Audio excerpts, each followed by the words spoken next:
Hello, everyone. I'm Brenda Hummerding, and thank you for joining us today for our presentation. I wanted to quick get to my next screen. Whoops, I went too far. Okay, so I want to share with you the objectives of today's presentation. First of all, you will be learning about the Deaf Mentor Family Services Program, and you will also be learning about the Minnesota Hands and Voices Deaf and Hard of Hearing Guide Program. And you'll learn about what they both have to offer. You will also collect some ideas on how the programs work together to serve families. And then most importantly, I hope you will leave with the understanding about, the importance of collaboration between the programs to support the families. So at this point, I'm going to turn it over to Emily Smith-Lundberg, who is the Deaf Mentor Family Services Director. Emily? Hello, everybody. My name is Emily Smith-Lundberg, and I want to tell you a little bit about who I am and where I come from to start before, so you get an idea of who I am. Deaf. I was born deaf. I was born 2 months early, premature. I was the first deaf person in my family to meet, or my parents, when I was young. And I had a screening back then in the 80s. It was lucky that I had a screening because it wasn't commonly done. And my parents didn't know what to do with a deaf infant. So they went to Deaf and Hard of Hearing Services, and this representative then told my parents to learn sign. And they started doing that from a book. And they started meeting deaf adults. And I went to school started school when I was 6 months old. I was mainstream preschool through high school. I was mainstream. My parents were huge advocates about education, and they wanted me to have equal access to education and equal access to opportunities. It was a wonderful opportunity to socialize with my peers and other deaf and hard of hearing adults, and I had a really good foundation growing up. When I graduated high school, I went to Gallaudet, and I have a BA in deaf studies and a master's in sign language education. And now I'm the director here for Deaf and Mentor Family Services in Minnesota. I'm excited to share with you what our services are. Next slide, please. So who we serve is all families in the state of Minnesota who have a deaf or hard of hearing child, age 0 to 21. We focus 0 to 5, and that is when language acquisition period. We prioritize families in a way that from age to 5 is if the families are from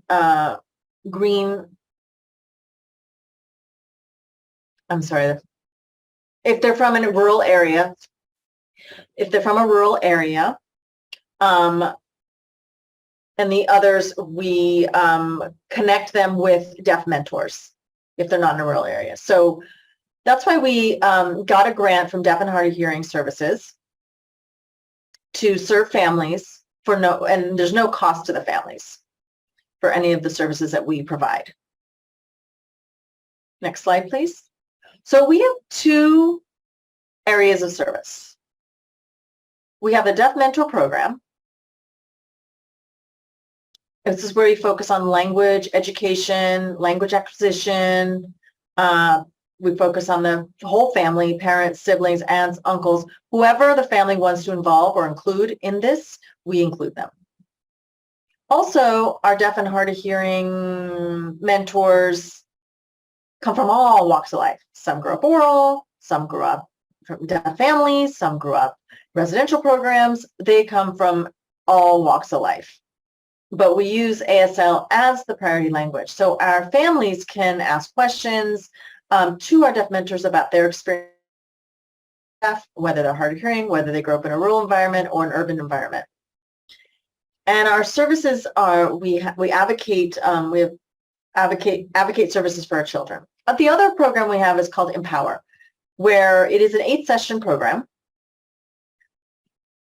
And it tends to be 7 to 21, age 7 to 21. And we focus a lot on conversation. Like the sessions are very conversational, supportive skills, how to be a friend, all sorts of support services that that child needs in these individual sessions. For a child to learn from another adult who's experienced what they have experienced is really important. Often a family will sign up for the empowerment program and they'll have a deaf mentor and they'll finish the 8 sessions and they decide they actually want a full-time deaf family mentor. Or the other way around, they're in the deaf family mentor family service and they realize they want additional services and they join the Empower program. So we're flexible in that way, and families can go from one program to the other or add the program to the existing one they're in. Our deaf mentors are in continual training. We have 2 trainings twice a year where the mentors all come together and they support one another, share ideas, share tips, they advocate one another. And we also train our deaf mentors and the families in the curriculum, in a particular curriculum. And that's an evidence-based curriculum. And also our mentors are trained in education for deaf and hard of hearing children, early language acquisition, and best practices in mentorship.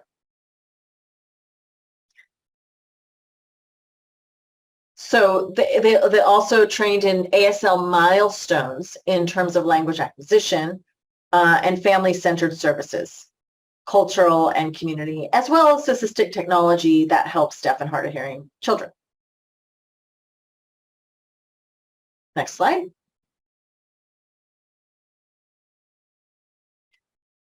So the sessions look like this.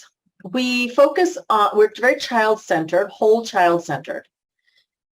And we welcome family feedback, we welcome families to be involved, and we work with a whole holistic system. We encourage that. The more people who have ASL, more people for the child to interact with, the quicker they're going to pick it up. The first 8 sessions are online or remote, where the family will watch 6 or 7 courses or 6 or 7 classes, and 2 videos, short videos. It's called the Bravo curriculum or Bravo course, DCMP. They'll watch 2 videos, practice.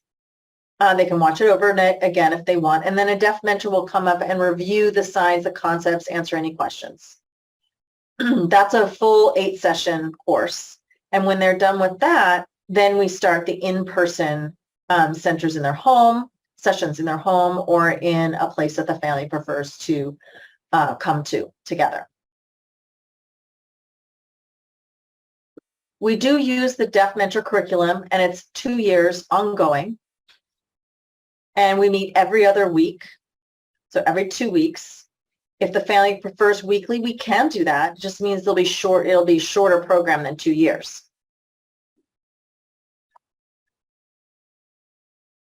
They might come to the home and start with activities such as reading or a short ASL lesson.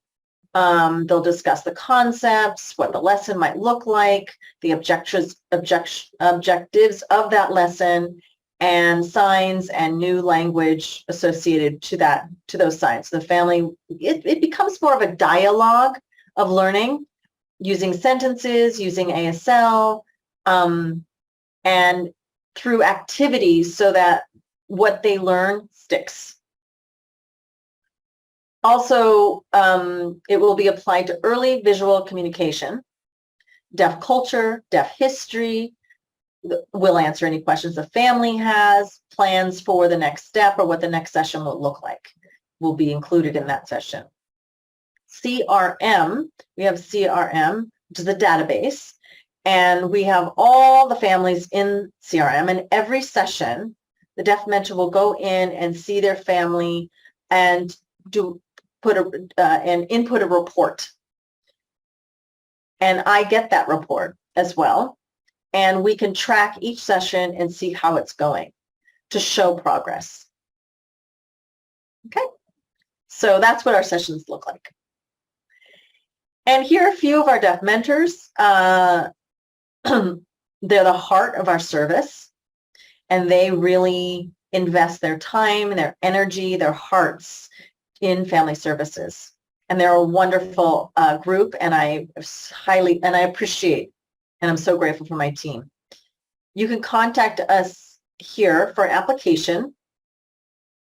It's really simple electronic application. It gets sent directly to us, and we look at the application, and then we contact the family and go from there. We do offer that application in those 4 different languages that are presented on the slide. So now what I'd like to do is introduce Heidi. And she's the director of Deaf and Hard of Hearing Services. She's Heidi Nazario, and she's the leader of Deaf and Hard of Hearing Services, and I'd like to turn it over to her.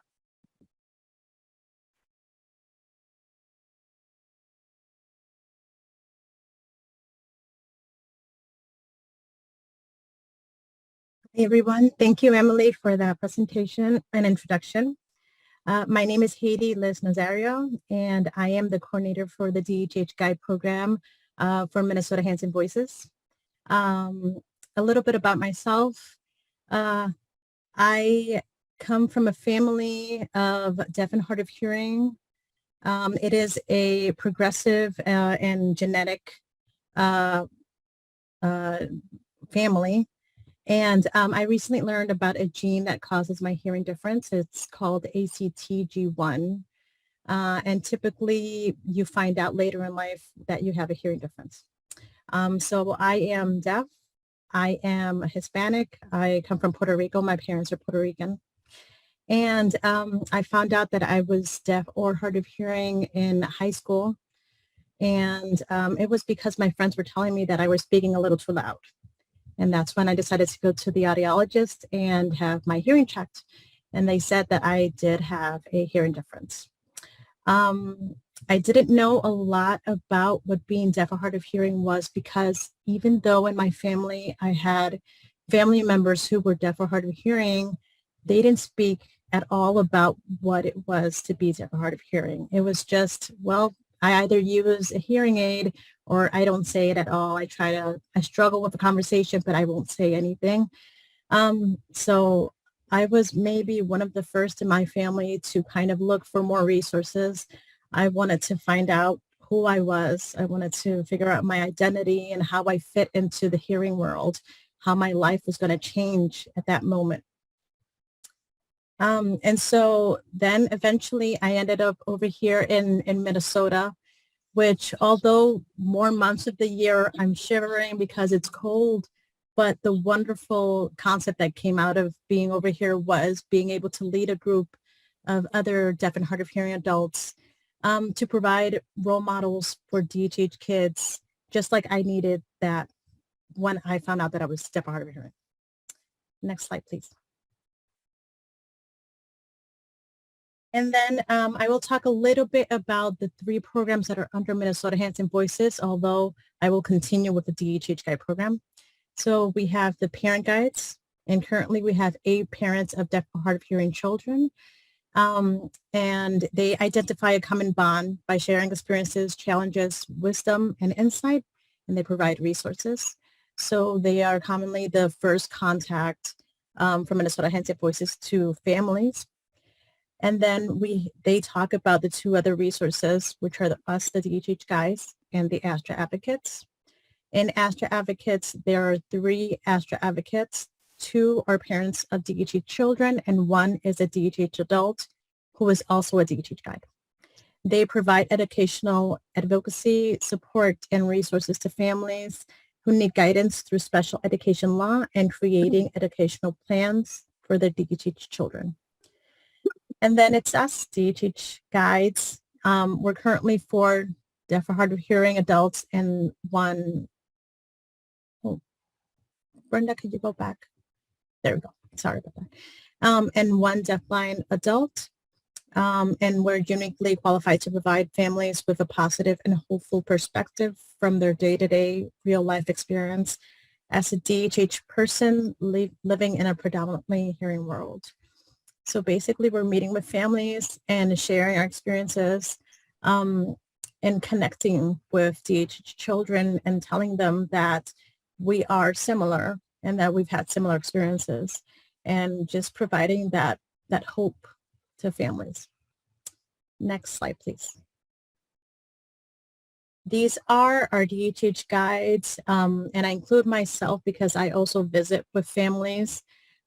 Because I speak Spanish and English, well, I also meet with families who are Spanish-speaking families. The first that you'll see is Hannah Harriman, and she identifies as deafblind. She uses a hearing aid. She provides great perspective, especially for us that have not worked with a deafblind individual before. Following, we have Shelby Gelden. She also identifies as hard of hearing, uses hearing aid, and is currently in college to be a teacher of deaf and hard of hearing. In the middle, and then following me is Kelsey Woodward, identifies as deaf, culturally deaf, uses ASL to communicate, and does not use technology. And last but not least, we have Sophia Barr. Sophia Barr uses one hearing aid, communicates with both spoken English and American Sign Language. And she is also our admin assistant. So she has a dual role, as well as Kelsey, who is our ASTRA advocate too. Next slide, please. So the benefits of meeting with a DHH guide, and here are some. We are sharing our lived experiences with families, allowing for a safe space for a conversation. We start to talk about how it's been for us growing up, what are the challenges and what are the good things, and technology we may have used or are using, relationships and things like that. And it opens up a conversation where families are able to ask some questions, some things that they're curious about. It also provides an opportunity to learn about the resources available for DHH families, because we are sharing those resources and we talk about the resources that we're currently using. Of course, role models are important. I know it because back when I found out that I was hard of hearing, I needed a role model. I wanted someone to sit down with me and say, hey, it's okay. I understand what you're going through. And most of the people that back then who would say they understood what I was going through really didn't have a hearing difference. So it was really hard to relate to someone who really didn't have that experience. So a child who is DHH, having that person in front of them and seeing that they've been able to get to where they are, to be successful. And they can also look at the variety of role models to shape how they behave in school, relationships, make difficult decisions. We also help build a support network.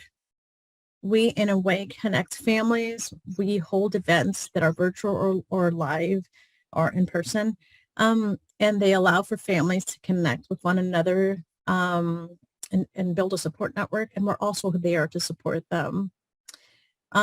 We navigate the common challenges of being DHH. Of course, we won't say that everything is great and bubbly, because we're human beings and all human beings have their challenges. So we talk about everything that involves being DHH as our own experience, and allowing the children to share their own experience, right? And then our services are free to all Minnesota families who have a child who's deaf or hard of hearing. So it's a great resource, along with Emily's program, the Deaf Mentor Family Services. And we are just excited for families to be able to benefit of all the resources that are available to them. Next slide, please. Okay, and here you will see there is a photo of one of the families that our DHH guides are visiting with. In our visits, in our first visit, we give the child or the family the option of receiving a Fostering Joy journal, which is available in English or in Spanish, or a book with a deaf or hard of hearing character. In this case, we're showing El Defo that has a deaf or hard of hearing character. For those of you who are not familiar with the Fostering Joy journal, was created by the Fostering Joy team, Enhancing Voices, celebrating the joy of having a deaf and hard of hearing child. And what the DHH Guide program for Minnesota Enhancing Voices did was created a kind of sister product to the Fostering Joy Journal for adults. And we have now a Fostering Joy Journal for kids, because we also want DHH children to be able to remember all the joys they have, and to share those joys with their family, so they can have that bond. They can talk about all the daily joys that they're living, not only every day talking about what it is being deaf or hard of hearing, but talking about the everyday joy. And I mean, I think it's a great product. I would have loved to have that with my parents. I think that what got me through to this point in my life was that I always had the support of my parents. But this is such a great product to be able to, like a keepsake, to look back on that, and be able to share that. Below you'll see the superhero powers that we share in our visits and our events. These come in little cards also, like collectibles. And what we do in our visits, we talk about each of the superpowers, reminding children that they in fact have these superpowers. They have creativity, they have courage, they have advocacy, etc. And relating or attaching experience to each one of these superpowers. Brenda, next slide, please. Okay. And so what Emily and I get a lot is that our programs are similar, or families sometimes confuse one or the other. And so we work together to create this Venn diagram. And what we have in the left, Emily will share in a minute, and then I will share my program, and then we're going to share the overlap, so that hopefully it'll be easier for families to understand the benefits of each program, and that you can benefit from both at the same time. So I'll turn it over to Emily so she can read her side of the Venn.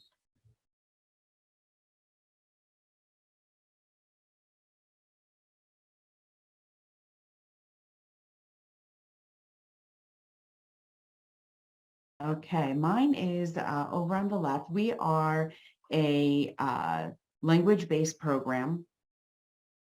The goal is to teach families the language so that they can communicate, which is American Sign Language. So we are heavily based on helping these families communicate at a very young age with their families. We are a 2-year program, and it's up to them, like we showed before, which program that they wanted to be involved in. But we use the SKI program, which is the curriculum that we use. And it could be either 1 or 2 years.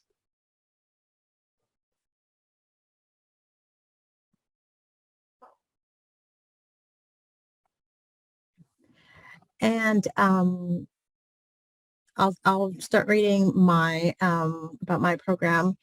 It's Minnesota Enhancing Voices DHH program is a support-based program. So we are modeling communication and technology if it's being used, but we're not teaching. Our goal is to visit with families who desire that connection with a DHH individual, and we share our experiences. We are offering 3 visits to make sure that the child gets a full experience and gets to see the superpowers and the journal. But if a family says we just want this 1 visit, then we are okay with that. We just offer what the family needs, and we're supporting them on their journey. We started a curriculum called Channeling Your Superpowers, and this is for DHH guides to be able to use the journal and the superpowers in their visits. And like I said before, the superpower cards are given at visits and events, and the Fostering Joy Journal given at first-time visits. And then we'll go now to the overlap. Emily, do you want to do one and I do one? Okay.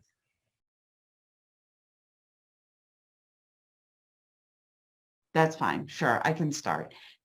We support deaf and hard of hearing families, and that is one overlap that we both do. We also share experiences related to being a DHH individual with families. We also, both programs offer direct referrals that are made via email or the CRM, and we collect all the information that way. And families have access to both programs at any point of their journey, not having to choose one or the other. So if you enrolled with the Deaf Mentor Family Services, you can equally have a DHH guide and vice versa. Emily and I work closely, we collaborate, and we're happy to meet with the families. So just reach out if you would like to have these services.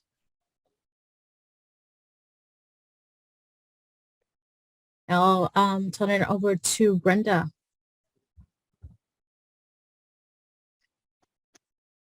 Okay, thank you. Just a little background about myself. Let's see, where do I start? I grew up with deaf grandparents, so I was exposed to American Sign Language. I am the youngest of 4 siblings, and I am the only one out of my siblings that has a hearing difference or a hearing loss. I was identified at the age of 16, and so got hearing aid. That changed my life. Became more confident and able to accomplish all my goals. So moving forward, let's see, I am now married almost 30 years to my husband, Lynn, and we have twin girls. Both of our girls were born with a hearing loss, and so different technology. They choose to use speech and use CART or captioning, even though I was teaching them sign, and then I still use it with them, but they prefer to speak. And my one daughter, she is now married and has 2 boys. So we have grandsons, and both of our grandsons are deaf. Again, different technology, different modes of communication, but we're all doing well. So that's just a little bit about my background. And I started out as a parent guide for Minnesota Hands and Voices, and then became a lead parent guide, and now I'm in the Guide by Your Side manager position. So, whoops. Okay, so I want to talk a little bit about our databases. Like Emily said, she has a CRM database, and so does Minnesota Hands and Voices. They are 2 separate databases, so we are not allowed to see each other's clients' information.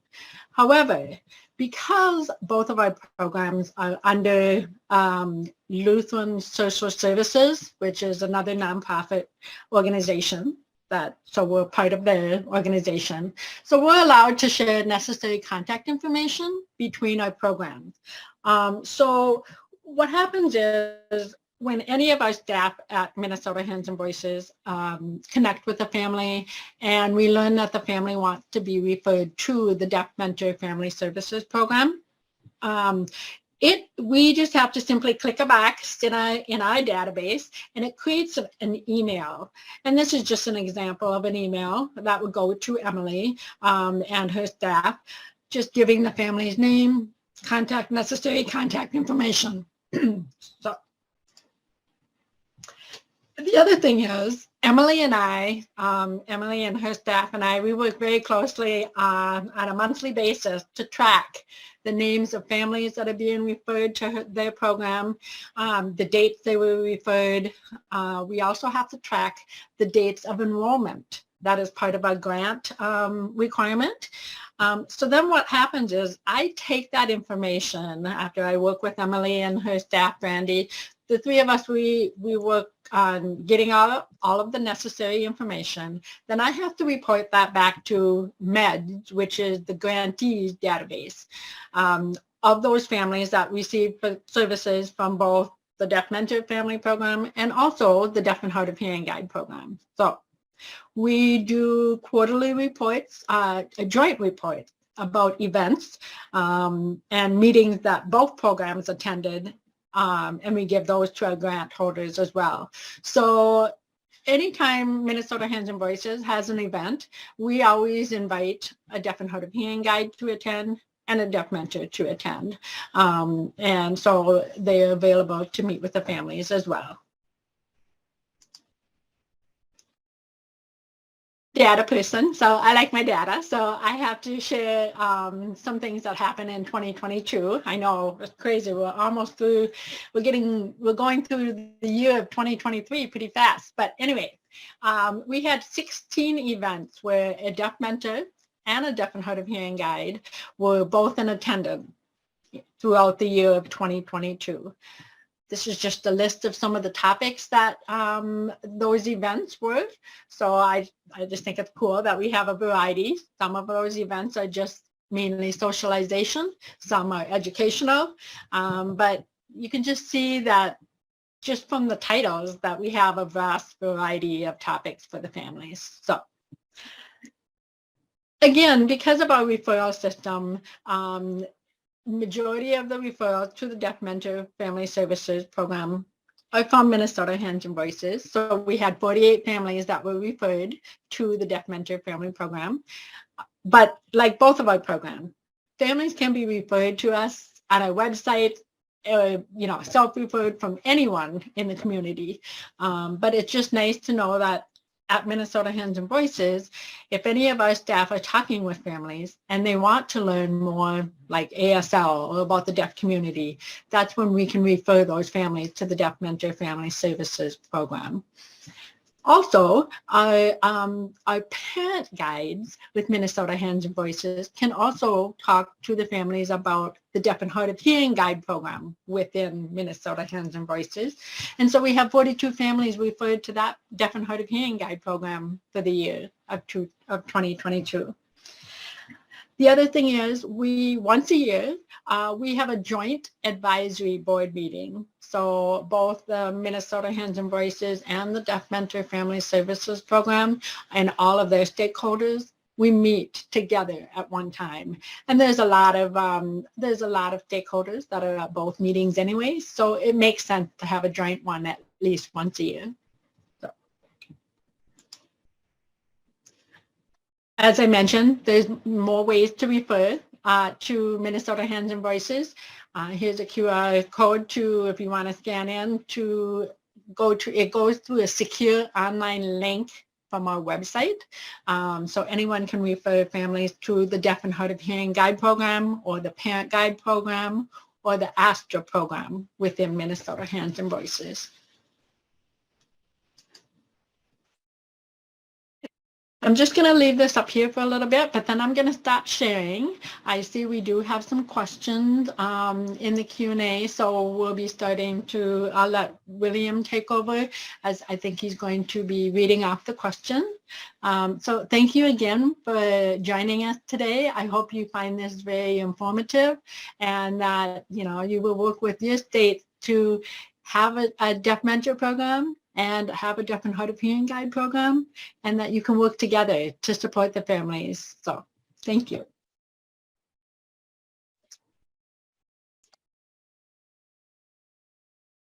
Well, thank you. My first thought after hearing you is what an incredible example of leaders that parents who have the opportunity to meet individuals like you would take heart from in knowing, all of these possibilities from such diverse experiences in life and how your lives have been touched by hearing difference. So that was very impressive in and of itself. So we have a number of questions coming in. So I'd like to read a few of these questions, and then you can decide amongst yourself who is going to answer those questions. The first is a question where they are saying, can we get the curriculum? And I'm not sure if they're referring to the Sky High curriculum or what curriculum. So whoever wrote that, if you want to clarify, that might be good. The next question is, I'm wondering what ASL milestones you are using. Do you have a link that you would be willing to share for the milestones you use? Sure. Yeah, I can share that link. Absolutely. And I'll contact Will and we can share it with the whole group. Okay, so we can send that out when we send out the link to the recording of the webinar. Great. The next question is, if a child is hard of hearing, can the family request a hard of hearing mentor? How do the sessions differ from what you have described?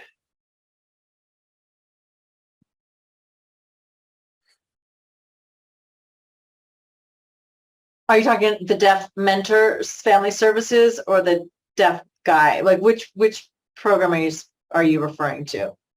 Well, they didn't say. This is Haiti. I'm really sorry to interrupt. I believe these questions came up while Emily was presenting. Okay. Yeah, I'm pretty Okay. sure that up to question 5 are yours, Emily. Okay. All right, perfect. Okay, so we have several hard of hearing children in our services, and the parents want their children to learn ASL. And our first session tends to be remote between myself, the mentor, and the family, and an interpreter.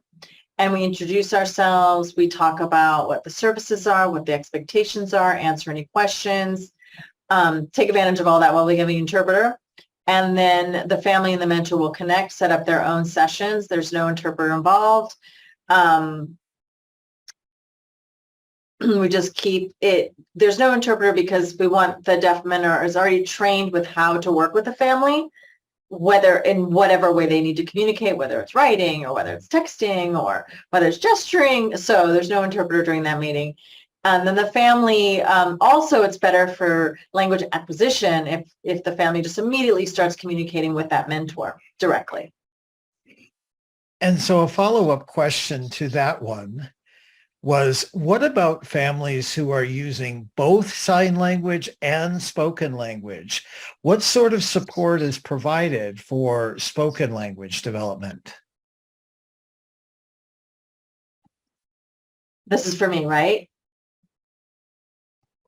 Okay, so for our part, we would teach ASL and we would support the family with whatever decisions they make, whether it's spoken or sign language, and whatever choice they make, we encourage that and support that. And we have them develop a relationship with the teacher for the deaf, and anything that the family would need to support that student's choice to speak or have oral education. And whatever that child would need, we would support that. The next question. Can you also give a little information on the grant that you received funding from? Sure. In 2012, legislation there was a grant provided for, I'm sorry, let me just back up the interpreter. We received an amount of money for DHIV, and we report to them every 3 months. And this was a grant to support deaf and hard of hearing children and families. Does that answer your question? We will find out if they ask again. Okay, I hope I answered it. This is Brenda. I would like to also just add that Minnesota Hands and Voices, we get 2 different grants. One for the Minnesota Hands and Voices parent guides, and that is through legislation, blood clot screening. But then we also get the Deaf and Hard of Hearing Guide grant, and that through the DHS department, as well as where Emily gets her grant from too. So. So here's a question for all of you to chime in on. We know that in the large group of children who are deaf or hard of hearing, identified through the EDI system, approximately 51% have a mild hearing loss or unilateral hearing loss. EDI programs have the expectation that every family be given the opportunity to connect with a a family member of a child who is deaf or hard of hearing or a deaf mentor. What would that look like for that group of children who have a mild hearing loss or a unilateral hearing loss?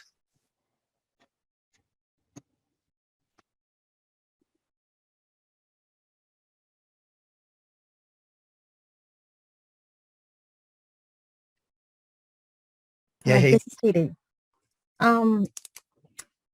Minnesota Hands and Voices provide services to any degree of hearing difference. So when we're seeing our families, we're seeing from maybe unilateral to profound deaf or to culturally deaf, to all that spectrum of hearing difference. So we are seeing all these families, and we're putting ourselves out there as we're here for you. And it really depends if the family has availability or if they're interested in pursuing the program or the resource. But we are seeing all the families, no matter their hearing difference. So does that mean that a family of a child with a unilateral hearing loss may be introduced to an adult who is using sign language, who is perhaps profoundly deaf? And how do they bridge their child's reality with that adult that they've been introduced to? This is Haiti. That's a great question. We are trying to pair child with similar experiences of a DHH adult. And sometimes we can't because of that large spectrum of hearing difference. But that is why we have many different role models of different experiences to be able to find similar experiences to connect with the child. We do have in our team unilateral, but if there were a case where we didn't have a specific experience that the family is looking forward to connect with, then we would look into our other resources. For example, maybe I would reach out to Emily and ask if she would have a deaf mentor who connects a little more with this family, would be able to provide a session or connect with the family. So we are always looking to provide that experience, but we also know that even not having the exact same hearing level or difference, there are a lot of experiences that we can relate just by being deaf or hard of hearing. But we don't want to discount that there are specifics, for example, being unilateral, being deaf-blind. But like I said, we try to match them as best we can. So this next question relates to the last one. What are some of the strategies you're using to increase enrollment in the Deaf Mentor and Deaf of Hard of Hearing Guide programs? And what are some barriers to families feeling comfortable pursuing these services? This is Brenda. I'll answer this question starting out, but please chime in. The parent guides with Minnesota Hands and Voices, we, again, with our CRM, our database, we have a list of what we call intake questions to help the parent guides navigate conversations with families. And so both the Deaf and Hard of Hearing Guide program and the Deaf Mentor Family Services program are on that list. And so it is our parent guides' responsibilities to explain those programs to the families. And so that's one great way for, that's where we're getting those direct referrals, because we mentioned the program, and if the family is interested, we simply click that box, and, both programs, one or both programs will get those referrals, emails. But the other place is, again, the events that we have, and having both the deaf mentors and the deaf and hard of hearing guides at those events to introduce themselves to the families, to explain the families what the program has to offer. That's been a huge impact on getting families to join their programs. So Haiti or Emily, do you want to add anything?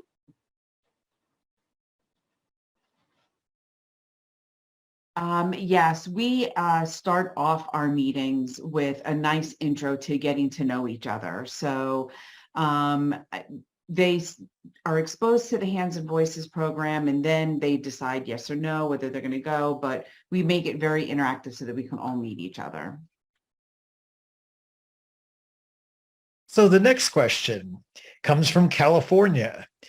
In California, we're only able to provide deaf mentors for children under age 3 because they're serving the whole family in the context of an IFSP. Then it gets cut off when the child turns 3, when they transition to an IEP. Did you encounter any of those barriers when getting deaf mentor services funded for children over 3? Any suggestions for other states that encounter those age-specific barriers?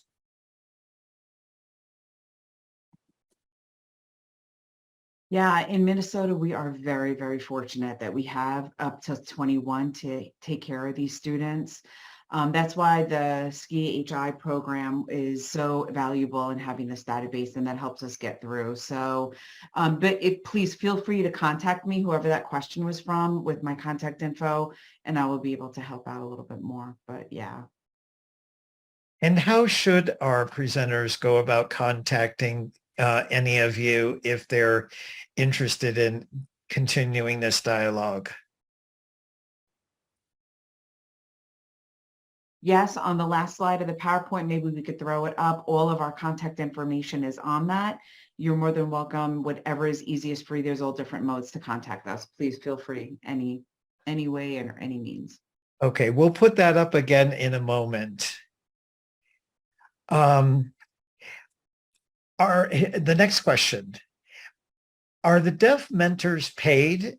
And if so, what are the funding sources? Yes, our deaf mentors are paid. That part of that grant money that was received, that's how we pay our mentors. It also pays for their training. It pays for their time with the families, transportation time, mileage. So they're getting reimbursed for different things to help these families out.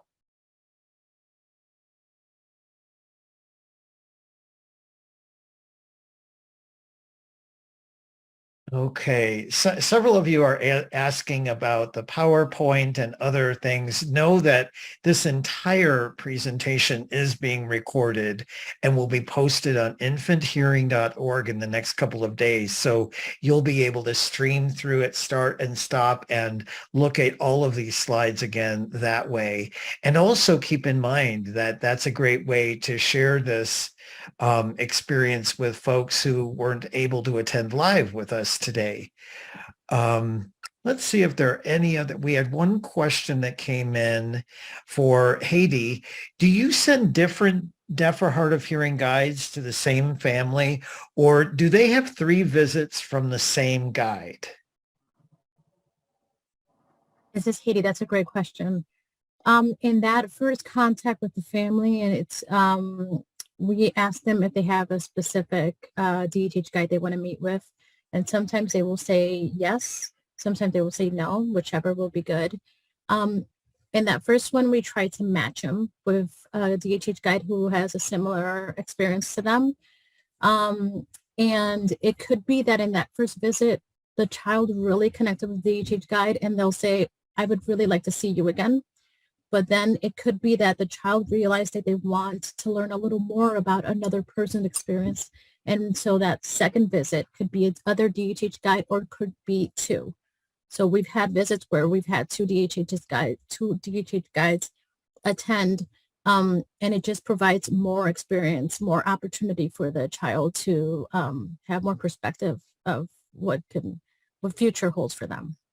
So we do change them, but it's with family's consent, right? So family is agreeing that they would like to hear more experiences or different experiences. And so we could have another DHH guide attend another visit. So one more combined question here. Can you say anything more about how you go about recruiting your DHH mentors and specifically about recruiting male DHH mentors?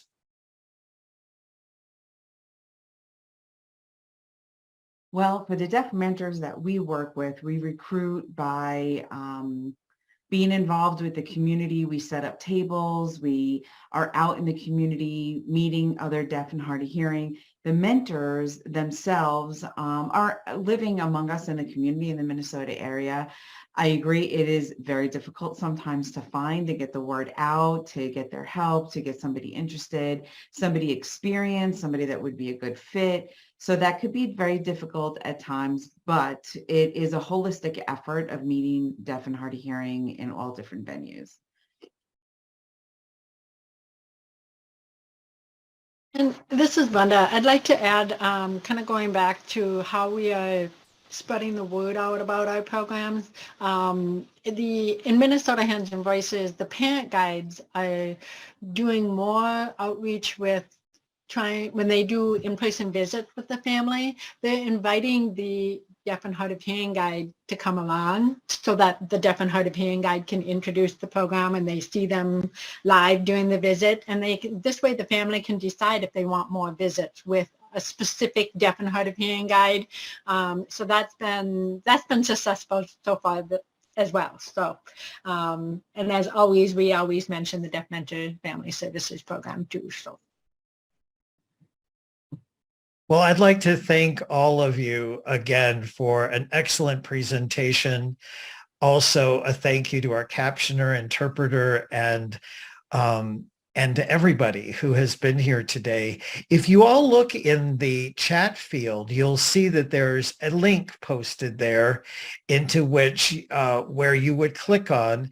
It will take you to a survey, a short survey about today's experience, and it will also generate for you a certificate of attendance at today's webinar in case you need that for documentation purposes. Remember that today's webinar has been recorded and will be posted in the next couple of days. Let's see, it's Thursday. By Monday, I would guess, Monday or Tuesday of next week, so that you can stream it and share it from infanthearing.org at that time. You'll notice on the screen right now is you can see each of the email addresses for our presenters today. So that'll remain on the screen for the next few minutes if you need to jot down any of that contact information. And once again, thank you everybody for all that you do to support families and children from such a diverse set of individuals whose lives have been touched by hearing difference. Thanks, everybody. Be sure to click on that link.